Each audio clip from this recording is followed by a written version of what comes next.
कौन कौन सी housing societies हैं जिनको ये मारला रोड है ये फ़ायदा देगा। इस एरिया को सबसे एंड में जो है वो कंप्लीट किया जाएगा। इसका जो काम है रेलवे ब्रिज का वो ऑलमोस्ट 80 to 90% कम्प्लीट हो गया हुआ है। 1 से 2 दिन के बाद यहाँ से ट्रैफिक गुजर भी सकती है। जो सबसे इम्पोर्टेंट इसका पार्ट है वो पार्ट है ग्रेवयार्ड का, क्योंकि इशू ये रिजॉल्व हो चुका हुआ है।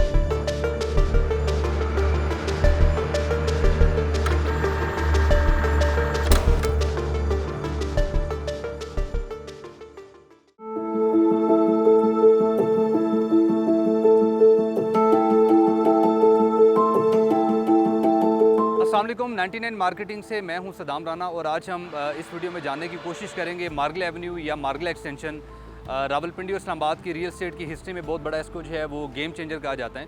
तो इस वीडियो में जानने की कोशिश करते हैं कि मार्गला एवेन्यू किस तरह से रियल एस्टेट में जो है वो फ़ायदेमंद साबित होगा, कौन कौन सी हाउसिंग सोसाइटीज़ हैं जिनको जो मार्गला रोड है ये फ़ायदा देगा, कहाँ से स्टार्ट होगा, कहाँ पे जाके एंड होगा, कहाँ पे ख़त्म होगा, एग्जैक्ट इसकी लोकेशन क्या बनती है, इसका एग्जैक्ट किलोमीटर्स के अंदर अगर हम जाएँ तो इसका डिस्टेंस कितना बनता है, और जहाँ से स्टार्ट होगा वहाँ पे ऐसी कौन सी हाउसिंग सोसाइटीज़ हैं जिनको मार्गला रोड का फ़ायदा होगा, या इन फ्यूचर रिंग रोड जो है वो मार्गला रोड को कहाँ से आके कनेक्ट करेगा। इस सारी चीज़ों के बारे में इस वीडियो में जानने की कोशिश करेंगे। साथ आपको मार्गला एवेन्यू का विज़िट भी करवाएंगे कि मार्गला एवेन्यू का जो है वो कंस्ट्रक्शन का काम कहाँ तक पहुँचा है और एक्सपेक्टेड कितने टाइम के अंदर जो है वो मार्गला एवेन्यू की कंस्ट्रक्शन का काम कंप्लीट हो जाएगा। तो सबसे पहले बात कर लेते हैं कि मार्गला एवेन्यू जो है वो स्टार्ट कहाँ से होती है। इस टाइम मैं एग्जैक्ट मौजूद हूँ जीटी रोड के ऊपर, जो रावलपिंडी को कनेक्ट करता है टेक्सला के साथ, या इसको पुराना आप जीटी रोड कह सकते हैं कि लोग पेशावर जाने के लिए और कोहाट जाने के लिए भी ये रास्ता ही जो है वो यूज़ करते रहते हैं। तो मेन जो इसका स्टार्टिंग पॉइंट होगा वो मेन जीटी रोड जो रावलपिंडी से टेक्सला जाता है उसके बिल्कुल ऊपर होगा।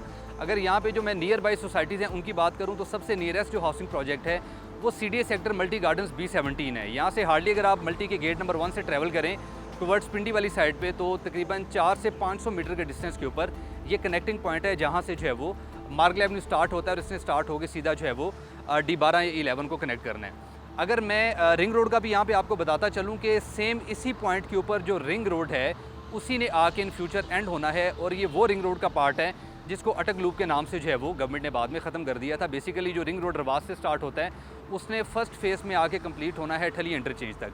ठलियाँ से वो रोड आगे आएगा, जो एक्स्ट्रा लूप का जिसको नाम दिया गया था वो ठलियाँ से लेकर संजानी तक का लूप है, जो एयरपोर्ट की बैक साइड से होता हुआ नोवा सिटी को टच करता हुआ और वापडा टाउन और AWT को टच करता हुआ सेम यहाँ पे जो है वो जीटी रोड के इस पॉइंट पे आके एंड होना था। लेकिन गवर्नमेंट ने लास्ट टाइम वो जो स्कैंडल आया था उसके अंदर एक्स्ट्रा जो अटक लूप था उसको ख़त्म कर दिया। तो अभी फर्स्ट फेज़ के अंदर रवास से लेके ठलियाँ तक, और उसके बाद यहाँ से जीटी रोड से संजानी से लेके और D12 तक जो है वो ये प्रॉपर 1 वे मार्गला एवेन्यू बनाई जा रही है, जिसकी टोटल अगर मैं बात करूँ किलोमीटर्स में तो तकरीबन 9 किलोमीटर का एरिया है। और प्रॉपर ये 1 वे रोड होगा, जो जितनी भी ट्रैफिक हसन अब्दाल, टेक्सला, एबटाबाद और कोहाट पेशावर वाली साइड से जीटी रोड यूज़ करते हुए इस्लामाबाद में दाखिल होना चाहेगी, वो बजाय इस पुराने जीटी रोड पर ट्रैवल करें जहाँ पे बड़ी ट्रैफिक भी है, HTV गाड़ियाँ भी हैं, तो वो यहाँ से लेफ़्ट होके इस सारी एरिया को बाईपास करके डायरेक्ट इस्लामाबाद को जो है वो D12, 11 और आगे F10, F9 वाला जो मार्गला रोड है उसको टच करेगी। अभी जिस जगह पे मैं मौजूद हूँ ये जीटी रोड के बिल्कुल साथ वाला पैच है। अगर आप मेरे पीछे देखें तो मार्गला एवेन्यू की जो है वो कंस्ट्रक्शन इस साइड से अभी ये कॉम्पैक्शन तकरीबन रोड की कर दी गई है, लेकिन अगर थोड़ा सा हम यहाँ से आगे जाएंगे, हार्डली यहाँ से 500-600 मीटर आगे जाएंगे तो प्रॉपर यहाँ से कारपेट रोड हुआ हुआ है। अभी हम जाके वहाँ पे ट्रैवल करते हैं ड्रोन शूट्स की मदद से। मैं कोशिश करूँगा आपको इसके एरिया की जितनी भी कंस्ट्रक्शन है दिखाने की। बेसिकली ये जितना भी एरिया ये 3 हिस्सों में डिवाइड हुआ हुआ है। यहाँ से जीटी रोड से 500 से 600 मीटर का डिस्टेंस है, जो कि अभी कंस्ट्रक्शन जहाँ पे नहीं हुई है, क्योंकि यहाँ पे ट्रक्स वगैरह और ये सारी हैवी ट्रैफिक जितना भी मटेरियल है, क्रश है, ये सारा सामान लेके गुजरते हैं। तो इस एरिया को सबसे एंड में जब वो कंप्लीट किया जाएगा। लेकिन इस यहाँ से जीटी रोड से 500-600 मीटर के आगे से जितना भी रोड है उसको ऑलमोस्ट कारपेट कर दिए गए। इसको 3 पैचेस में डिवाइड किया गया। बेसिकली यहाँ से लेके पहला पैच बनता है जो रेलवे का ब्रिज है, सेकंड पैच जो इसका बनता है वो रेलवे ब्रिज से लेके आगे D12 के साथ जो गांव है वहाँ पे ग्रेवयार्ड है, और तीसरा पैच जो है वो ग्रेवयार्ड से लेके देन आगे D12 तक कनेक्ट करते हैं। तो सबसे पहले हम बात कर लेते हैं रेलवे ब्रिज की। जब आप संजानी से टूवर्ड्स D12 ट्रेवल करते हैं तो जो मेजर कंस्ट्रक्शन का वर्क जहाँ पे जिसमें ज़्यादा टाइम लगे वो रेलवे क्रॉसिंग है। रेलवे क्रॉसिंग को बेसिकली ऊपर से जो है वो फ्लाईओवर बना के मार्गला एवेन्यू को ऊपर से गुजारा गया, और नीचे जो है वो अगर आप देखें तो एक पटड़ी की जगह मज़ीद छोड़ी गई है कि कल अगर एक्सपेंशन करनी हो या रेलवे की दूसरी पटड़ी यहाँ से गुजारनी हो तो वो भी विदाउट एनी डिस्टर्बेंस जो है वो गुजारी जा सकती है। इसका जो काम है रेलवे ब्रिज का वो ऑलमोस्ट 80 to 90% कम्प्लीट हो गया हुआ है। अभी यहाँ पे ऊपर जो है वो असफाल्ट वर्क करके और यहाँ से जो है ना वो प्रॉपर 1 से 2 दिन के बाद यहाँ से ट्रैफिक गुजर भी सकती है, गाड़ियाँ यहाँ से जो है वो गुजर सकती हैं। सेकेंडली मैं बात करूं तो जो सेकंड फेज़ था बेसिकली रेलवे ब्रिज से लेके और आगे जो है वो एक पहाड़ी आ रही थी डीबारा से थोड़ा सा पहले, तकरीबन 2.5 से 3 किलोमीटर पहले। सबसे पहले ये समझा जा रहा था कि इस पहाड़ी को काटा जाएगा या इसके नीचे टनल बनाई जाएगी या इसको लेफ़्ट या राइट से जो है वो क्रॉस किया जाएगा, लेकिन जैसा कि आप वीडियो में देख सकते हैं कि पहाड़ी आलमोस्ट जो है वो इन्होंने काट के जगह तकरीबन लेवल कर दी है। तो इसका मतलब है कि मार्गल एवेन्यू का रूट चेंज नहीं हुआ, सेम इसी जगह से गुजरेगी और इसी पहाड़ी को काट के जो है वो यहाँ पे रास्ता बनाया जाएगा मार्गल एवेन्यू का, जो टुवर्ड्स आगे डीबारा तक जाएगी। और तीसरा जो सबसे इम्पोर्टेंट इसका पार्ट है वो पार्ट है ग्रेवयार्ड का, क्योंकि काफ़ी अर्सा पहले भी इसकी कंस्ट्रक्शन जो मार्गल एवेन्यू की रुकी थी इस पॉइंट पे आके रुकी थी, क्योंकि यहाँ के जो मकामी लोग हैं, जो पुराने यहाँ पे गांव हैं, वो रेजिस्ट बेसिकली कर रहे थे कि इस कब्रिस्तान को हम लोग जो है वो ख़त्म नहीं करने देंगे। और अनफॉर्चुनेटली मार्गल एवेन्यू का जो एग्जैक्ट रूट है वो भी इसी जगह से बन रहा था। तो इसमें 2 से 3 ऑप्शन थे जिस पे सीडीए गौर कर रहा था कि या तो इसको थ्रू टनल जो है वो नीचे से गुजारा जाएगा या ऊपर फ्लाईओवर बनाया जा सकता है, लेकिन उस चीज़ की भी जो फिजिबिलिटी है वो नहीं बनी। तो भी जो लेटेस्ट न्यूज़ है और जो कन्फर्म न्यूज़ है वो ये है कि इसका जो अल्टरनेट रूट डिसाइड हुआ है कि इसको कब्रिस्तान को बाईपास किया जाएगा और D13 वाली साइड से, साउथ साइड से इसको मूव करके और आगे दोबारा जो है वो डीबारा वाली साइड पे कनेक्ट कर दिया जाएगा। तो इसका कंस्ट्रक्शन का काम भी अभी सीडीए स्टार्ट कर देगा। चूंकि इशू ये रिजॉल्व हो चुका हुआ है तो इंशाल्लाह जो रिमेनिंग ये 30 to 40% काम है ये अगले 3 से 4 माह में एक्सपेक्टेड है कि मार्गल एवेन्यू जो है वो डीबारा को टच कर जाएगी।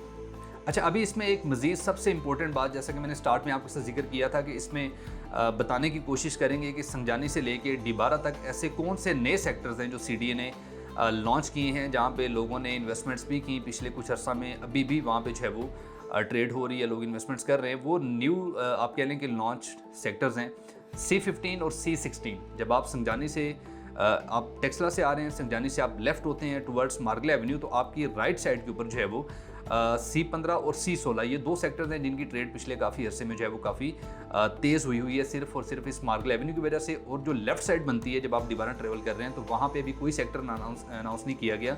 वहाँ पे मार्गला नेशनल हाईवे पार्क जो है वो बनाने जा रहा है। सीडीए तकरीबन 150 एकड़ का एरिया है डीबारा के करीब, जिसमें D13 का भी कुछ एरिया शामिल है। वहाँ पे नेशनल पार्क बनेगा, जैसा कि F9 में बड़ा पार्क बनाया हुआ है सीडी ने, सेम इसी तरह का। और रिमेनिंग जो मार्गला हिल्स का जो आगे सिलसिला B17 तक आता है, इसको वैसे नेशनल पार्क में जो है वो शामिल कर दिए गए। यहाँ पे किसी भी किस्म की कंस्ट्रक्शन जो है वो अलाउ नहीं है। ये नेचुरल ब्यूटी को मेंटेन करने के लिए ये साइड ऐसी रहेगी। इस वीडियो में हमने तफसीली एक विज़िट किया मार्गल एवेन्यू का, कहाँ से स्टार्ट होती है, कहाँ पे एंड होती है, सारे सेक्टर, सारे रास्ते, सारी डेवलपमेंट की सी चीज़ें आपको दिखाई। रियल एस्टेट में किसी भी एरिया की डेवलपमेंट या किसी भी एरिया की जो तरक्की है, किसी भी एरिया के ऊपर जाने के जो इम्कानात हैं, वो डायरेक्टली उनका कनेक्शन जो है वो सड़कों के साथ है। अगर अच्छे रोड, अच्छी सड़कें तामीर होती हैं, इसका मतलब है कि उस एरिया की जो है वो डेवलपमेंट अच्छे लेवल की होने जा रही है और उस एरिया का फ्यूचर जो है वो इंतहाई ब्राइट है। इस साइड पे जीटी रोड के साथ साथ जितना भी बेल्ट है, जिसमें मैं पहले भी नाम ले चुका हूँ, टेक्सला, वाकंड, हसन अब्दाल, कोहाट, पेशावर वाली साइड, जितने भी लोग जीटी रोड इस्तेमाल करते हैं उन सब की इस्लामाबाद एक्सेस का ये सबसे बेहतरीन जो है वो रूट है। और जो करंट एग्जिस्टिंग जीटी रोड है उसके ऊपर जितना ट्रैफिक का मैस है उसको कम करने के लिए एक बहुत बड़ा गेम चेंजर जो है वो मार्गल एवेन्यू साबित होगी। तो वो तमाम सेक्टर्स, वो तमाम हाउसिंग प्रोजेक्ट्स, वो तमाम हाउसिंग सोसाइटीज़, ख़ास तौर पे जहाँ से मार्गल एवेन्यू स्टार्ट होता है या जहाँ पे जाके मार्गल एवेन्यू एंड होता है, B17 से लेके D12 तक, 11 तक, ये तमाम हाउसिंग सोसाइटीज़, तमाम हाउसिंग प्रोजेक्ट्स या ये तमाम सोसाइटीज़ जो हैं वो इन फ्यूचर यहाँ पे प्राइसेस भी ऊपर जाएंगी, यहाँ पे लोगों की जो है वो तवज्जो का मरकज़ भी जगह बनेगी और यहाँ पे जो है वो डेवलपमेंट का काम भी मज़ीद तेज़ी के साथ होगा। यहाँ पे नए घर भी तामीर होंगे और यहाँ पे प्राइसेस भी जो है वो बहुत ज़्यादा ऊपर जाने के इम्कानात हैं। तो इस वजह से इस रूट के साथ जितने भी एरियाज़ हैं, अगर वहाँ पे आपने परचेजिंग करनी है तो आप बेफिक्र होकर यहाँ पे परचेजिंग कर सकते हैं। मज़ीद अगर आपकी कोई भी क्यूरी है, कोई भी क्वेश्चन है, कोई भी चीज़ अगर आपकी समझ में नहीं आई है तो आप कमेंट में हमें अपना मैसेज ड्रॉप कर सकते हैं, या जो हमारा व्हाट्सएप का नंबर है उस नंबर के ऊपर आप हमें मैसेज करके अपनी तमाम क्यूरीज़ का आंसर ले सकते हैं। Thank you very much. अल्लाह हाफ़िज़।